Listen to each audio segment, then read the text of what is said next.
next one up here with Johan Linde from the SVT. Johan, good morning. Thank you. Early morning up, and you need to run away in a few seconds as well. So tell us about yourself and your role at the SVT, please. Okay. Hi, I'm Johan Linde, and I'm a managing engineer at Swedish Television, mainly working with teams developing AI tools and applying generative AI in the whole company.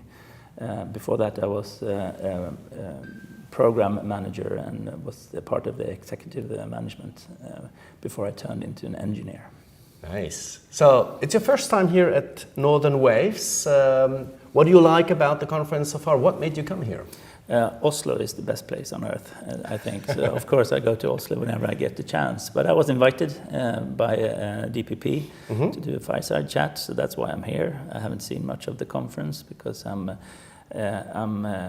city hopping right now, talking about AI. Okay, so let's talk about that. What will be the one single key takeaway of your talk? Embrace generative AI or die. Okay, that's punchy. And start yesterday, I guess. No, I think you have to start now. Yeah. If you didn't start yesterday, you're behind, but it's possible to not get totally behind. But if you don't get on this train, you will have huge problems, and you'll probably not be here in 10 years. Okay. So then maybe my next question fits very well. My favorite question: if I were to give you $100 million, what would you do with it? I would start an altruistic company in the kind of media sector using only this new technology. And that would be enough to make the best broadcaster in Europe.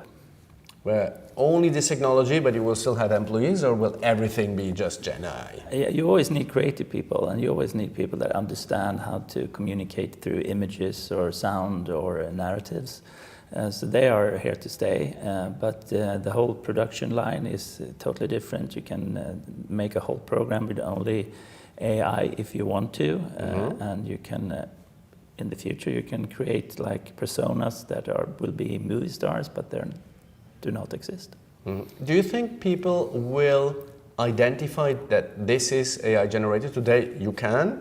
Maybe in a year or two, you will not be able to see, is it really human or was it AI generated? When is the time where we won't be able to see the difference? I watched a clip that one of my colleagues did last night, today in the taxi, and it's impossible to see that it's not really human.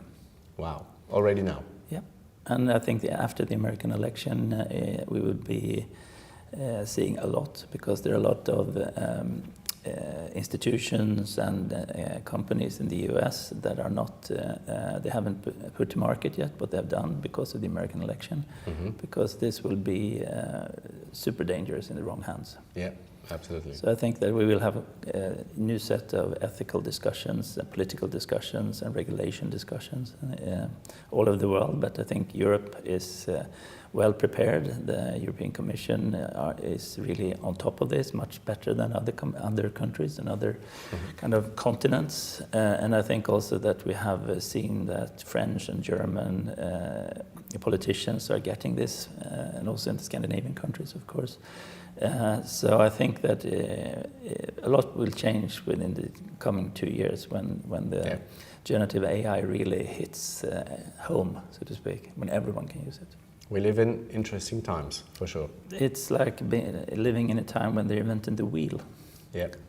Johan, thank you for your time. Thank you. Enjoy the rest of the show and your show, and hopefully see you next time again. I will, thank you. Thank you.